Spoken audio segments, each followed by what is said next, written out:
Normally, we don't do Gilead after hours, but with Remdesivir possibly being an antiviral treatment, this has become a stock a lot of people watch. Miles, they've come out with numbers right now. Did they talk about Remdesivir? Is there any color in here? Yeah, there is. So let's go through the numbers quickly. $1.68 adjusted earnings per share from Gilead. The street was looking for $1.57, $5.5 billion in revenue. The street looking for 5.46. So all normal there, beat on the top and the bottom line. But of course, everyone looking for their Remdesivir commentary. The company's saying that it has an expectation right now that it could manufacture 140,000 treatment courses of Remdesivir by the end of May. The company says it will work with partners to expand production, and it expects that it could have 1 million treatment courses manufactured by December 2020, with plans to be able to produce several million treatment courses in 2021.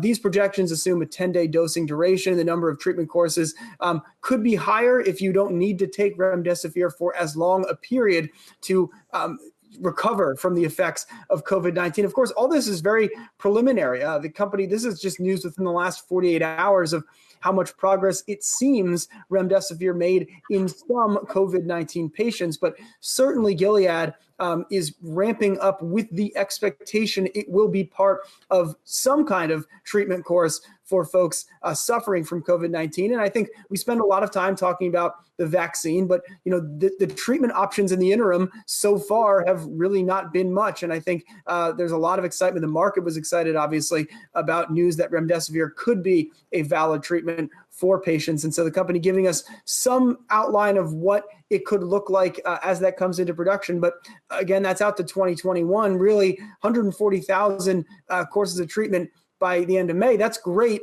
Probably doesn't meet the need, probably doesn't change the course we're tracking here in the U.S. in terms of social distancing, shelter in place, and so on, but is certainly a positive step. And then just the quick pro forma on the company's guidance, not able to really estimate where things are headed over the rest of this year. But that is to be expected in this environment. So obviously, the company mostly focusing here on what's happening with Remdesivir. They said they'll revisit their outlook in their second quarter earnings release due out in 3 months. And the stock was up in the regular session, moving down just a little bit here. But of course, it's been a really big performer since the beginning of the year with the outbreak of coronavirus. Rick Newman, it's up more than 20%. It's outpacing a lot of other biotech names. So much focus on this company. But as Miles points out, it's not just having the breakthrough, it's also the ramp up. And that's something we've talked about with testing as well. So it's not just going to be the announcement that they have something that works. It's going to be more than that to get it where it needs to be.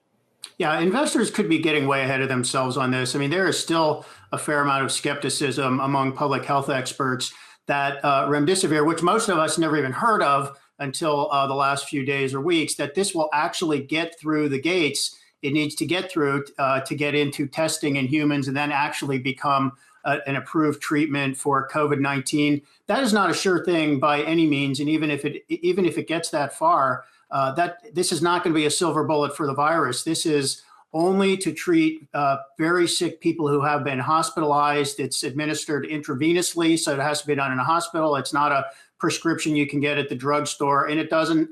It's not a vaccine. Just to remind people about what this is and what the differences are between this and a vaccine. So, we all hope it does come online as a meaningful treatment for this disease, but we are still a pretty long way from that. Hey investors, Zach Guzman here. Are you interested in learning more about the markets and getting the latest financial news? Well, then click right here to subscribe to our Yahoo Finance YouTube channel.